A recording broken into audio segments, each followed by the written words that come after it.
Manual accounting और tally के differences के बारे में देखते हैं। तो इमेजिन कीजिए आपके शॉप पे कोई कस्टमर आता है और वो आपको पैसे देता है, सामान लेता है, फिर आप उसके लिए एक बिल बनाते हैं। आप अगर मैनुअली ये बिल बना रहे होते तो आपको क्या क्या करना पड़ता था ये देख लेते हैं। इमेजिन कीजिए कि उसके ऊपर बिल नंबर पहले से आता है और आपका जो एड्रेस है प्री प्रिंटेड आता है। उसके अलावा आपको उस दिन की तारीख डालनी होती है, उस पर्सन का नाम या फिर उसका जो भी शॉप का नाम है वो, उसका एड्रेस या फिर यहाँ पे फ़ोन नंबर और जीएसटी नंबर, ये सब डालने ही होते हैं। इसके अलावा आपको आइटम के डिटेल्स, उसका HSN कोड वगैरह, क्वांटिटी, रेट और फिर ये दोनों कैलकुलेट करके आपको अमाउंट डालने होते हैं। उसके अलावा आपको पैकिंग फॉरवर्डिंग चार्जेस कुछ डालने हो तो डाल सकते हैं। इसके अलावा आप टैक्स वगैरह डाल करके ग्रैंड टोटल बना देते हैं। ये सारा काम आपको मैन्युअली करना होता है। इमेजिन कीजिए यहाँ पे जो मिस्टर देव है वो कल फिर से आते, आपको ये काम फिर से करना पड़ेगा पूरा, अगर मैनुअल अकाउंटिंग हो तो। और यहाँ पे अपनी प्रॉब्लम्स ख़त्म नहीं होती है। इसके अलावा फॉर एग्जांपल मेरे बॉस आकर के बोलते हैं कि आज की डेट पे क्या क्या ट्रांजैक्शंस हुए एक बार बताओ, तो मैं डायरेक्टली बता पाना मुश्किल रहेगा मुझे। इसलिए मैं क्या करता हूँ, मैं लेता हूँ एक डे बुक या फिर आप एक स्लिप लेते हैं और उस दिन की तारीख आप यहाँ पर डाल करके उस दिन में हुए सो सारे ट्रांजैक्शंस आप यहाँ पर नोट कर लेते हैं। ऑफ कोर्स अगर आप एक कॉमर्स स्टूडेंट हो तो आप क्या करेंगे, यहाँ पर डेबिट क्रेडिट फॉर्मेट में लेंगे, बट मैं आपको कॉमन बिजनेसमैन के हिसाब से बता रहा हूँ। तो मान लीजिए मिस्टर देव को सेल्स किया अपन ने 5,000 रुपये का, अंकित को अपन ने पेमेंट किया 10,000 रुपये का, सतीश को सेल्स किया अपन ने 2,000 रुपये का, तो वो सारी मैंने इस डेट पे एंट्री कर ली है यहाँ पर डे बुक में। यानी उस दिन के रिलेटेड जो भी ट्रांजेक्शन है वो आप एक पेपर पे या फिर एक बुक में नोट कर रहे हो, वो हो गया आपका डे बुक। अब कल फॉर एग्जाम्पल के लिए फिर से कोई आता है, ट्रांजेक्शन होते हैं, तो कल की डेट पे भी आप क्या करेंगे, यहाँ पर एंट्रीज पास कर देंगे। तो इस हिसाब से आपको हर दिन का आपको डिटेल्स मिल जाएगा कि क्या क्या हुआ था डे बुक में। लेकिन इमेजिन कीजिए मेरे बॉस आकर के मुझे कहते हैं कि देव के रिलेटेड मेरे को टोटल डिटेल्स चाहिए, तो मैं हर एक पन्ना पलटते हुए देव के डिटेल्स निकाल करके मुझे रखना पड़ेगा और वो उसी टाइम इमीडिएट करना थोड़ा मुश्किल हो जाएगा। इसलिए आप क्या कर सकते हैं, आप एक लेजर बुक मेंटेन कर सकते हैं। लेजर बुक मतलब क्या होता है, यहाँ पर आप वो स्पेसिफिक पर्सन के नाम पे या फिर उस स्पेसिफिक ट्रांजैक्शन के नाम पे यहाँ पर आप एक पन्ना खोल लेते हैं यहाँ पर और उसके सारे डिटेल्स उस एक पेज में डाल देते हैं। अब आप क्या करते हैं, डे बुक का जो पेज नंबर है वो उस पर क्रॉस रेफरेंस कर लेते हैं और लेजर बुक का पेज नंबर इस पे क्रॉस रेफरेंस कर लेते हैं। सो लेजर बुक में आपको देव के रिलेटेड फॉर एग्जांपल सारे डिटेल्स एक स्पेसिफिक पेज में आ जाएंगे, तो आपको बताना इजी हो जाएगा। इसके अलावा फॉर एग्जांपल मेरे बॉस मुझे आकर के बोलते हैं कि देव छोड़ो, राकेश छोड़ो, राधे राधे, तो ऐसा कुछ नहीं, या रवि छोड़ो, मुझे सबका सेल्स पूरा चाहिए, इस महीने में कितना सेल्स हुआ, उसके लिए भी मुझे फिर से अलग अलग पेजेस पलटने पड़ेंगे और ये बना पाना बहुत मुश्किल है। तो अगर मैं सेल्स करूं फिर से ये देखिए वापस रिपीट होती रहेगी एंट्रीज, ऐसे तो ऐसे कर पाना तो बहुत मुश्किल है मैनुअल अकाउंटिंग में, राइट। अपनी प्रॉब्लम यहाँ पर खत्म नहीं होती है। अब हमें फिर से रिपोर्ट्स बनाने होते हैं, जैसे कि ट्रायल बैलेंस आप बनाते हैं पहले, फिर उसके बाद में बैलेंस शीट बनाते हो, तो इतना मेहनत करना पड़ता है आपको मैनुअल अकाउंटिंग पे। वहीं फॉर एग्जाम्पल के लिए अगर अपन टैली में चलें तो क्या होता है देखते हैं, लेकिन उससे पहले प्रॉब्लम्स जो मैनुअल अकाउंटिंग की आ रही है वो डिस्कस कर लेते हैं एक बार।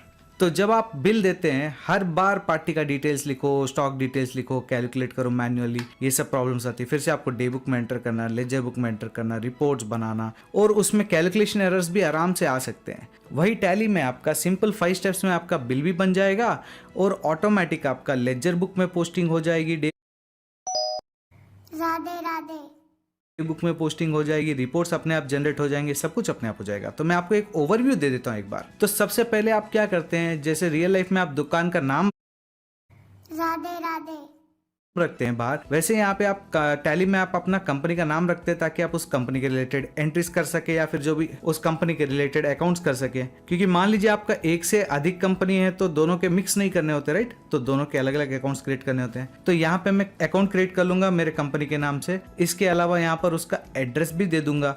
अब जब भी मैं बिल प्रिंट करूंगा तो क्या होगा, यहाँ पर जब क्रिएट कंपनी मैंने जो एड्रेस दिया है यहाँ से कॉपी होके मेरा from address bill pay print हो जाएगा। इस स्टेप में सिंपल में मैं अगर बताऊं तो आप आपका स्टेट सेलेक्ट करते हैं और जीएसटी नंबर सेलेक्ट करते हैं, और भी डिटेल्स है जैसे पीरियोडिसिटी वगैरह, वो अपन डिटेल में बाद में डिस्कस करेंगे। तो क्या होता है, यहाँ से ये जो जीएसटी नंबर है ना, ये कॉपी हो करके आपके बिल पे प्रिंट हो जाता है।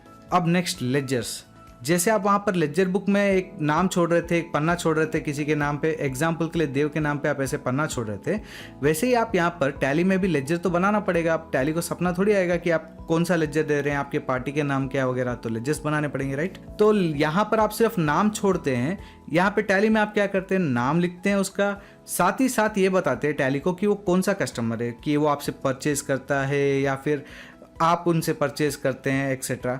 उसके अलावा यहाँ पर उसका पूरा एड्रेस डाल देते हैं, साथ में ही वो किस टाइप का डीलर है, रेगुलर है, कॉम्पोजिट एक्सेट्रा, और उसका जीएसटी नंबर डाल देते हैं। तो इससे क्या होता है, जैसे ही आप जब सेल्स कर रहे होंगे, देव सेलेक्ट करेंगे, अपने आप देव का एड्रेस आ जाएगा पूरा, उसका जो रेगुलर है या क्या है, और प्लस उसका जीएसटी नंबर आ जाएगा अपने आप। इसी प्रकार अगर मैं सेल्स का लेजर बनाता हूँ तो पूरे महीने का सेल्स भी ऑटोमेटिक यहाँ पर कैलकुलेट होके आ जाएगा, मतलब रिपोर्ट्स बन जाएंगे अपने आप। अब नेक्स्ट, स्टॉक भी आप पहले से बना के रख सकते हैं, जैसे कि मैंने यहाँ पे नेम पेन रखा है, और आप यहाँ पे पेन ऐसा नहीं रखेंगे, आप पूरा नाम लिखेंगे। फॉर एग्जांपल XYZ पेन का कंपनी का नाम है, XYZ 0.5 mm जेल पेन या बॉल पेन या जो भी है, आप पूरा नाम लिखेंगे यहाँ पर। और यहाँ पर आप यूनिट सेलेक्ट करेंगे कि आप उसे पीसेस में बेचते हैं, बॉक्स में बेचते हैं एक्सेट्रा, और जीएसटी अप्लीकेबल है या नहीं। साथ ही आप जैसे उसको यस करेंगे तो उसका देखिए HSN कोड या SSC कोड डालने का ऑप्शन आ जाता है, और साथ में आप यहाँ पे टैक्स परसेंटेज उसका दे सकते हैं, बराबर। तो इस तरह से आप स्टॉक क्रिएट कर लेंगे। और भी ऑप्शंस आते हैं या फीचर्स आते हैं जो आप आगे देखेंगे इसमें। फिलहाल मैं आपको एक रफ ओवरव्यू दे रहा हूँ इसका पूरे का। नेक्स्ट, फाइनली अब आपने कंपनी खोल ली है, उसके ऊपर आपका जो जीएसटी नंबर है वो डाल दिया, पार्टी के डिटेल्स वगैरह सब कुछ डाल दिया, लेजर्स बना लिए, सामान डाल दिया। अब फाइनली बिलिंग करना होता है, जो कि आप अकाउंटिंग वॉचेस में करते हैं 5th स्टेप में।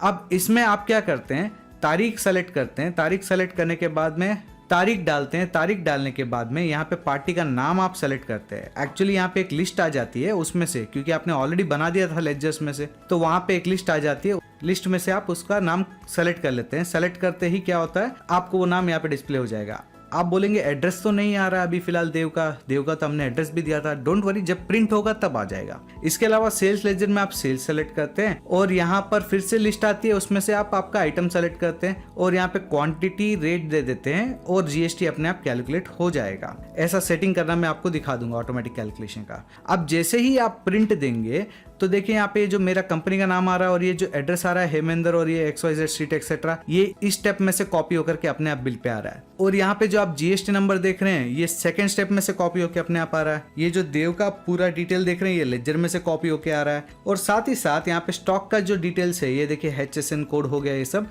इस स्टेप में से कॉपी होकर के आ रहा है। और अकाउंटिंग वोचर तो ये आपने बिल बनाया था अभी। सो इन 5 स्टेप्स को फॉलो करने से अपना बिल आराम से बन जाएगा। सो इस पार्ट में बस इतना ही। Thank you.